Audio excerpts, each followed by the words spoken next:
I am thrilled to have with me right now Ann Jenkins. She is CEO of AARP. Ann, thank you so much for joining me today. Thank you. I'm honored to be here. All right, your book, right? Disrupt Aging, national bestseller. Congratulations. Thank you. And in your remarks here, you talk about the global imperative to disrupt aging. So first, tell our viewers what you mean by disrupt aging and why that is so important.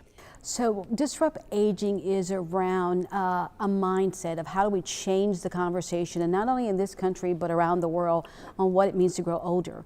That 50 today is very different than it was for our parents or grandparents, and that 50 is not the new 60 and 60 is not the new 40. 50 is 50 and it looks good. And that we ought to feel comfortable with where we are regardless of our age. And so disrupt aging is about getting people to own their age and feel comfortable about where they are in life, and that it doesn't necessarily mean that it's part of this decline in the lifespan. Why do we need to change these outdated beliefs about aging? You know, why are they there? It just seems so prevalent. Exactly. I think that, you know, we have grown up in a society, particularly here in the U.S., that age is a negative word. And so disrupt aging is around challenging that outdated belief, and also the idea that we're going to live hopefully longer and healthier than any generations before us, and that we're going to have another 10, 15 years to continue to grow and do and work and volunteer and play and do all of those other things. So it's an exciting time. It's a good thing. So what do you see for gerontologists and geriatricians in disrupt aging?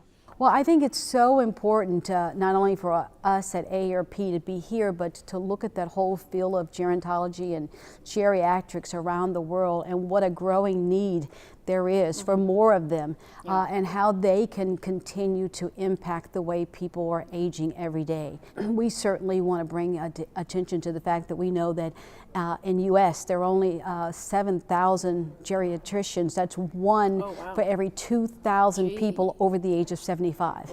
And we also know that the fastest age group is people over the age of 85.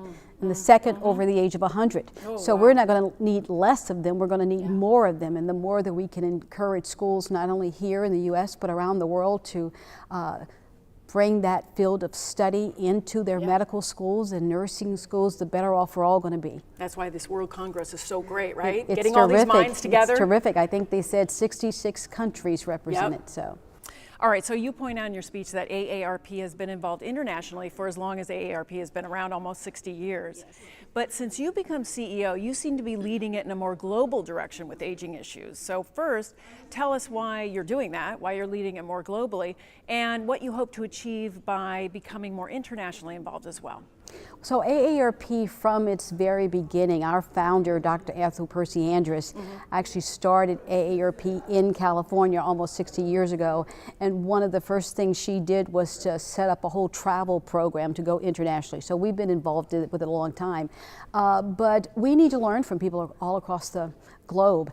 And part of the reason we did the Aging Readiness and Competitive Report, which we launched, announced at OECD in Paris a couple months ago, was because we took an in-depth look at 12 countries around the world to see what were they doing right in addressing this aging population. And so it's a wonderful collection of stories and ideas about how we in our own countries and in our own neighborhoods, I think that's what was so important, that the best solutions really started at local neighborhoods all around the world, and how we can use that to replicate in neighborhoods all across the globe. And so it's an exciting place for all of us. AARP, we certainly want to be thought leaders in that space and be able to share what we're learning so that we're all going to be able to live and age better. All right, Ann Jenkins, fantastic. Thank you so much for being here. Thank you for having me.